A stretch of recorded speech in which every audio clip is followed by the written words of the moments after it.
and welcome to the Expat Pod. My name is James, your host, and this is an unusual episode. It's the first one, hopefully of many, and I don't have a guest today. I am myself the guest because I thought it fair for hopefully all the listeners or watchers we have on this podcast that you get to know who I am first, as I will be asking my friends the questions and talking with them about certain situations they found themselves in and give you a context of my perspective. So I am, as I said before, I'm James, a British person living in Sweden, and hopefully through this journey you'll find advice, you'll find encouragement, you'll find at least just understanding of what it's like to live, work, study abroad through various conversations with friends of mine, and hopefully that will grow into a community of people who have then since gone to live abroad, and hopefully this will help at least one person. That's all that matters, really. And for me, it's kind of a log of my own life and how I've done it. So it has that bit of double reasonings for it, from a personal side, but hopefully just so it would help other people, because that's something I would have liked to have had when I first moved. But without further ado, we should get into section 1, all about getting there.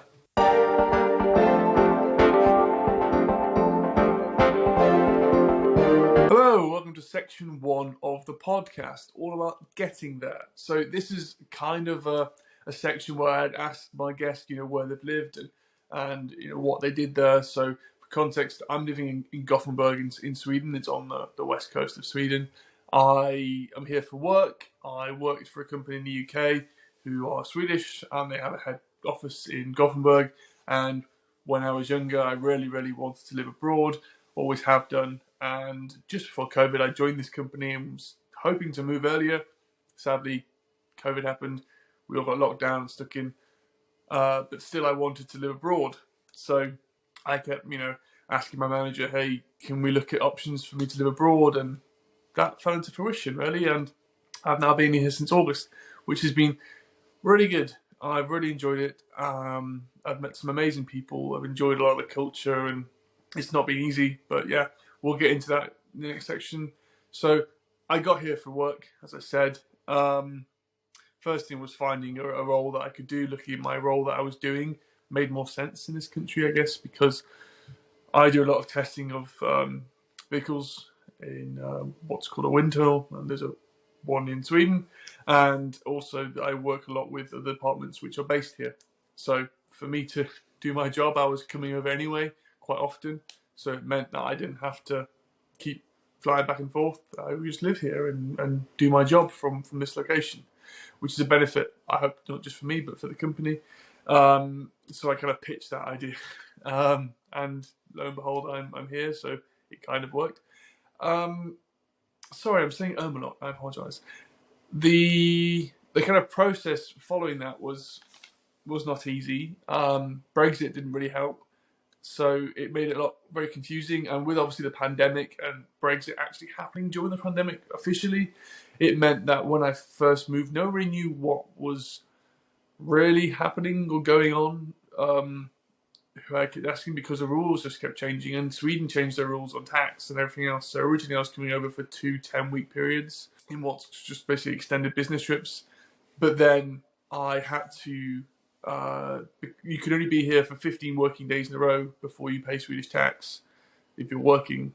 So then I thought, I'll do a 6-month placement rather than a year, because I have a girlfriend back home, and I didn't want it to be away for too long. Also, I didn't know, it just put unnecessary stress on the relationship if there was an option to do it shorter.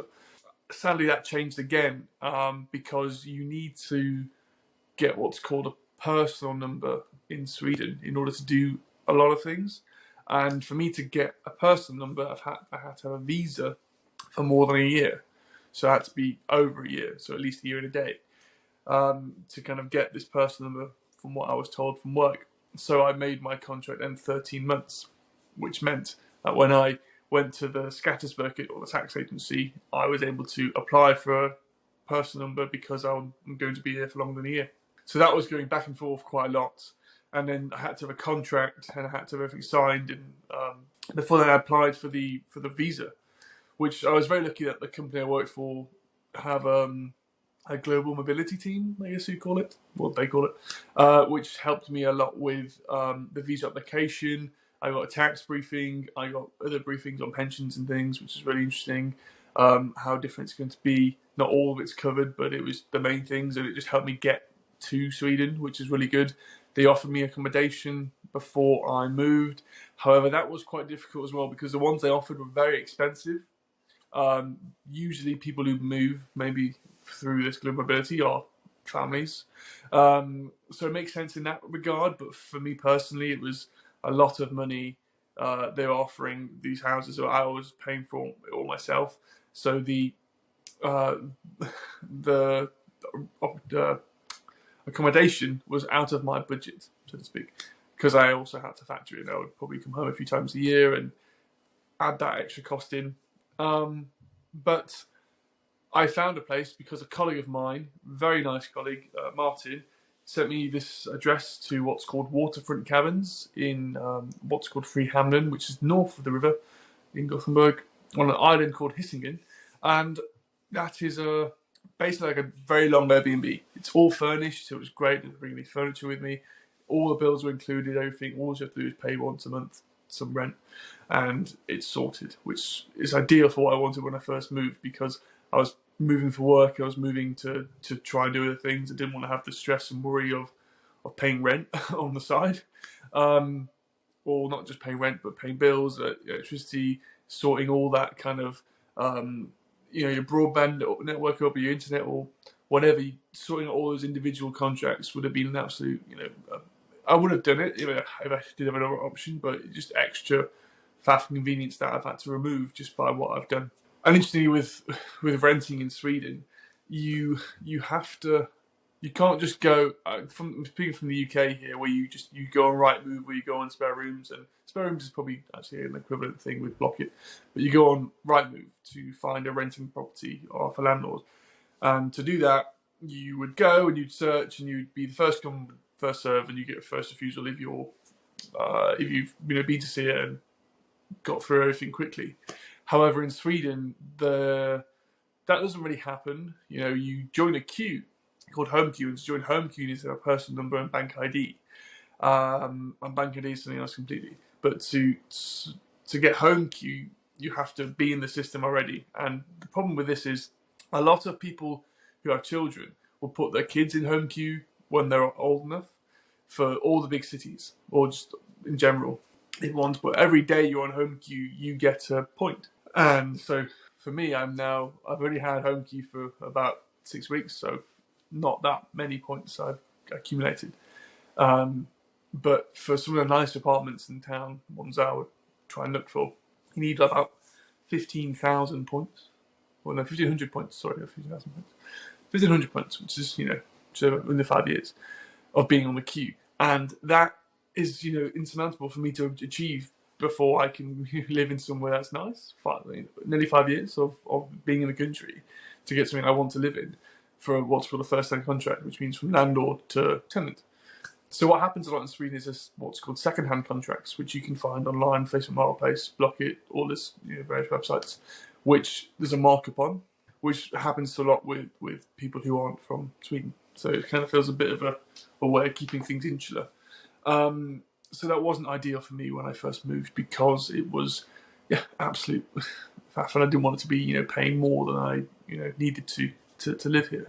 So I got lucky that what I'm in is kind of a very long Airbnb, and it's a bit expensive, but it's not over the top, and it's a lot of hassle. But I will probably look to find somewhere new in the near future. So yeah, that's my accommodation, how I got here.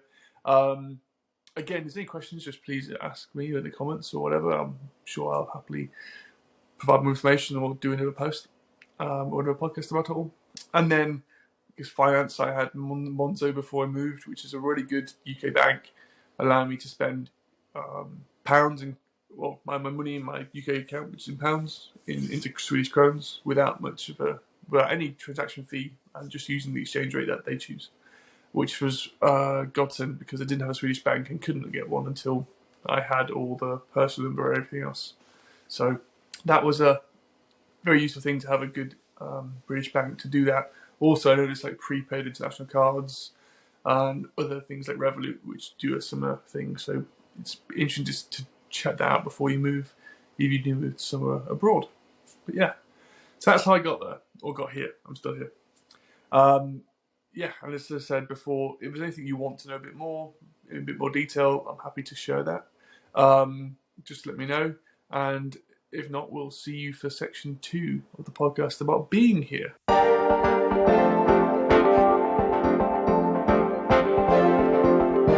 Welcome to section 2 of the podcast, all about being there. So here's where I'm hoping to be some back and forth with the guests about, but I want to really just give you all a bit of information on what life or day-to-day life is like in the locations we're talking about. So as I said, for me, it's Gothenburg. And yeah, when I first moved, it was quite strange because I was very lucky that I'd been to Gothenburg quite a few times before with work, and therefore I knew people as well. So my first kind of arrival, I kind of knew my way around to how to get from the airport to the city centre and to my accommodation, but also then how to like use the trams, how to use the local network, and be able to at least know a bit of the language. Not a lot, but I can read some things and know where I'm going and where the main kind of points are in the city. So that was a huge benefit for me, for when I first arrived to live. It was weird though, because on my accommodation, the key is actually on my phone. So I'll just show you quickly. But I have this app here, and you have to tap here, and this is the key to your phone, to your house.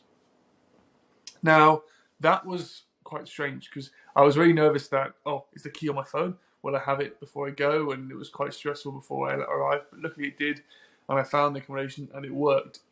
But the big problem with that is, when I was going out with like my friends and colleagues who I knew before to learn more of the city, find places to go, I was basically limited to the battery life of my phone, or when I can go home.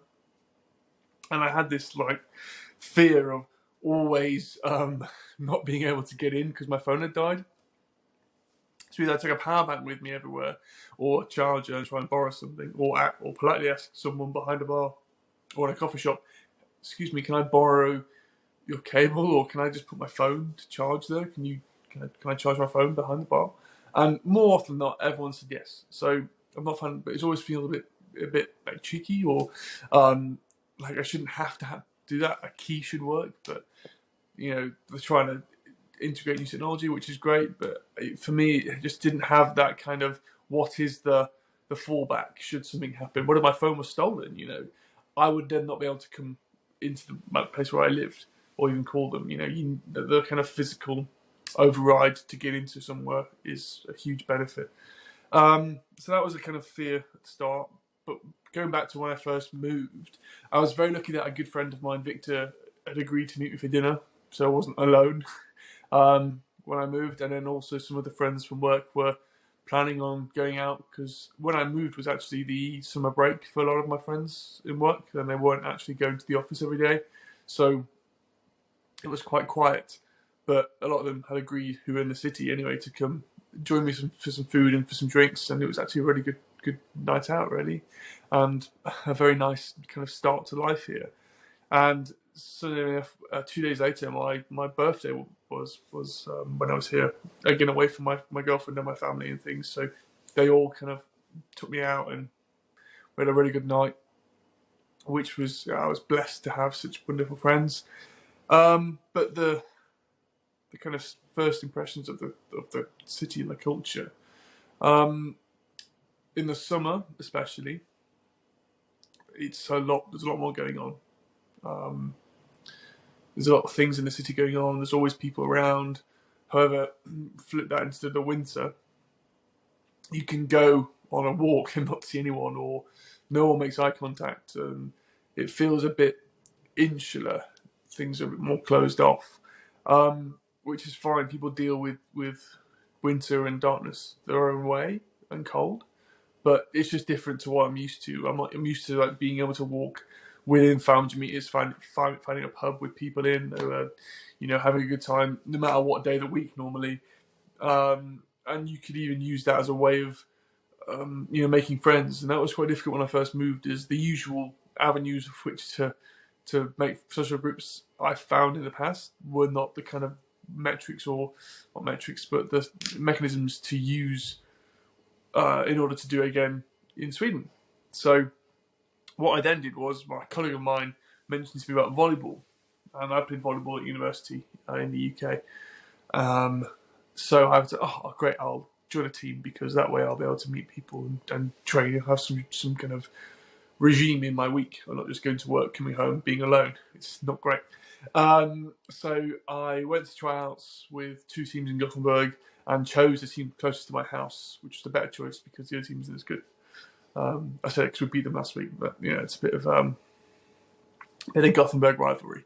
So I joined this volleyball team, which is about a 15-minute walk from my house, and they train 3 times a week, and we have games every now and again, and it's a really good environment. A, to learn Swedish, because the majority of them are locals, and B, just meet people who I work with, and slowly build up the relationships with these people as well, which has been wonderful. I've really enjoyed that, and I met some really good people and had some really good fun, and had some good structure to my weeks of getting some exercise, not just sitting in my house on my own or working all day, which has meant that life here is really good. And you find that with a lot. There's a lot of sports going on in Sweden. I've noticed there's in Gothenburg especially, that I've noticed. I've not lived anywhere else in Sweden, but when I walk to volleyball, or there's a hall with 5 kind of like sections. It's always handball on, what's called floorball, which is kind of like indoor hockey with a perforated ball. Yeah, and there's football. I don't know, football I'm not very good at, but there's some sports you can play. There's a curling centre next to it. There's loads of things you can do. And there's a huge beach volleyball centre in Gothenburg, which I joined as well, because that's a really fun sport to play. So there's always variations you can do, and things you can play, and ways to meet people. Another good thing as well I did when I got here was I got Meetup, the app, which is all about mainly expats who don't really know anyone, and you have on the app different interests and from where you're from. So there's like a short stories group, there's language, there's walking, hiking, photography, all various things. There's football, I think, as well. That's on Facebook. But it's a way of, you go, oh, there's an event on this week, or someone's saying, oh, let's go for a walk around this place. And you go, oh yeah, I'm interested in that, so I'll go. I did frisbee golf as well.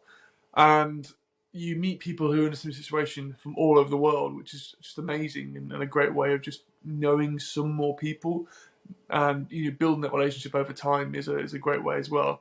So something that I recommend you do, because usually you will find something that you like, or a hobby that aligns with what you do on Meetup. It's not everywhere. It's usually but also if it's not where you are, then make a group. Maybe someone will want to join. And you'll do things that way. So one thing that's great is, if you don't find something on there you like, you can start that, and maybe someone else will come in and share that with you.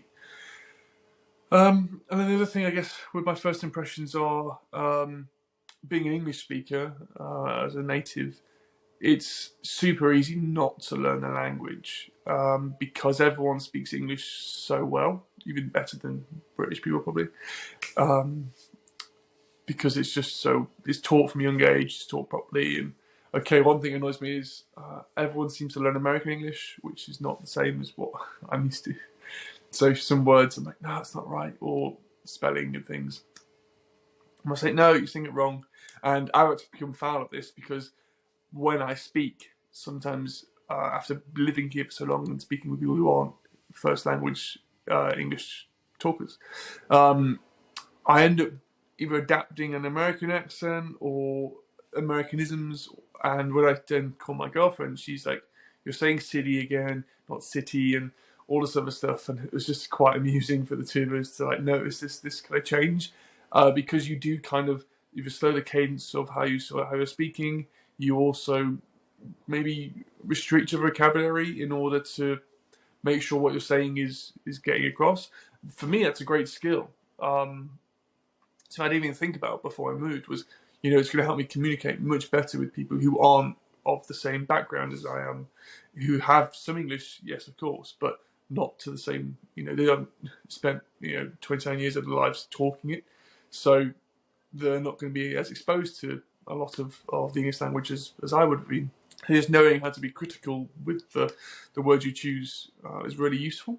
But yeah, so that's kind of my experience, I guess, or my first experience of it, and how I enjoyed moving here. And I'll see you for section 3, all about recapping it all. And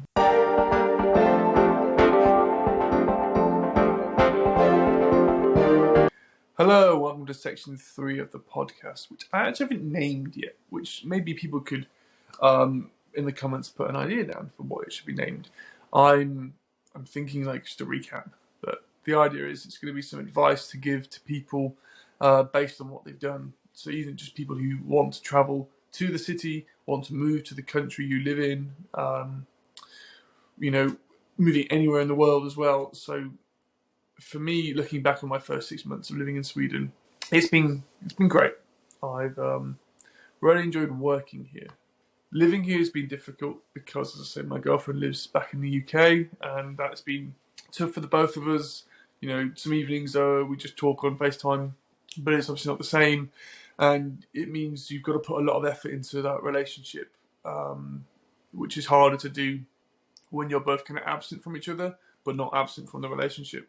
So that's one thing I've noticed since living here, is if you move and your family or partner stays back home or somewhere else, be aware that it's going to be hard, and it's going to be full of emotional moments.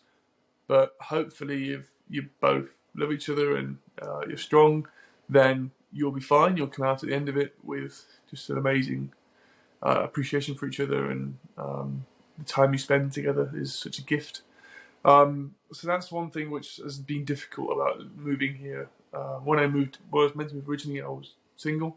So the delay from COVID meant I met my girlfriend, and I would never ever not want to have met her, and but I've also never want to have moved abroad. So I think just being aware of both those things have made it a bit harder than it needed to be if it was the other way around. But it's nothing in life that's worth doing is easy. So it's one of those things where putting the extra effort in to call her. We do yoga every day at the moment, which is really good fun. It's kind of thing we've been doing since the new year. When we're not apart, is trying to meet up of an evening and do a yoga session off YouTube. So I'll go on my iPad, share my screen, and we would do that together. And it's really, really good, and it's really helping our relationship. I think just to have that kind of feeling like we're spending time together in the evening, which has been wonderful. Actually, I've really, really enjoyed it.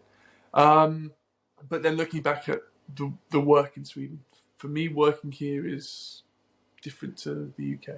The culture's a bit different. People seem to prioritise the lifestyle more than the work they do. Not to say that they don't do good work or they're lazy. The opposite. People are very efficient here. People do a really good job, especially where I work. And it's really inspiring to see that there's no stigma of, hey, yeah, I'm going to go, get my kids from school. I'm going to go.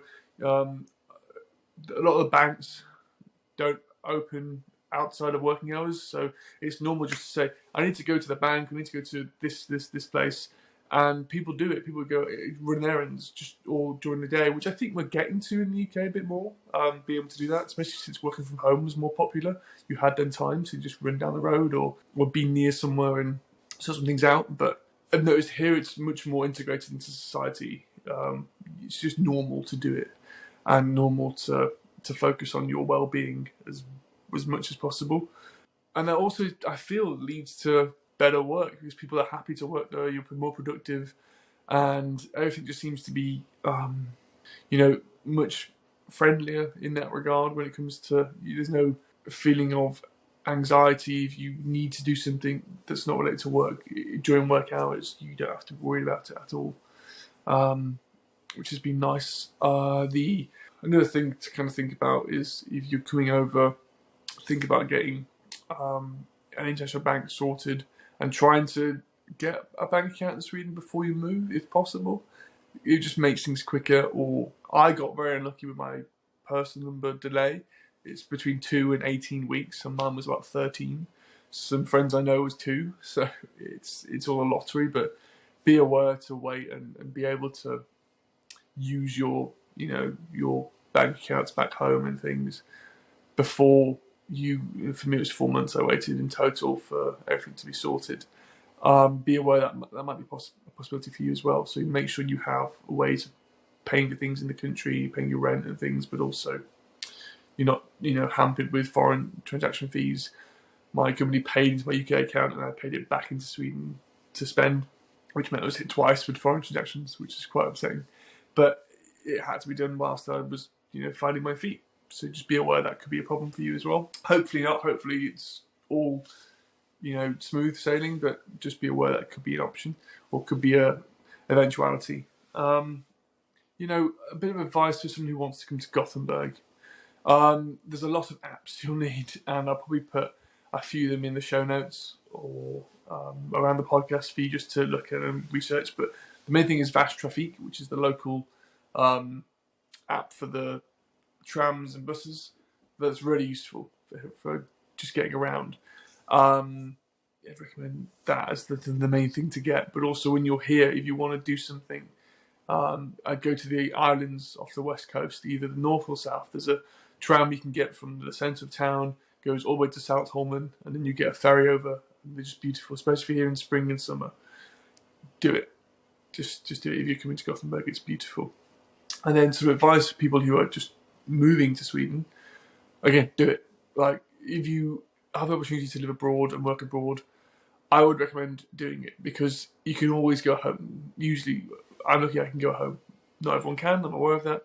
But normally, there's an option to go somewhere else or go home, which, if you don't take the opportunity to move and live abroad, you might regret it when you're older. I knew I would have done. So that's why I was like, I need to go before I have to settle down. So I actually had the opportunity to change my job before I came. One of the reasons why I didn't was because this was a chance to do the thing that I wanted to do since I graduated school or university, was to live in a foreign country and immerse myself in the foreign culture. Now I've done that, ticked it off, and I'm really happy I have done that. So if you get the opportunity to do that or feeling a bit stale, then look into it because it'll open so many doors to you, open so many kind of avenues of exploration, whether it's language, whether it's different friends, different cultures, getting the empathetic view and perspective of people from different cultures. Being an immigrant, like I'm an immigrant now in this country, and how that changes would mean when I go home or move wherever I am in the world, my empathy for people who have done a similar thing only grows, and my understanding of the struggles that they might go through, I would never have thought of before doing this myself. So I hope it just makes me a better person or a more understanding person. So that's why if you ever have a chance to go and do something, then please, really, really think about it.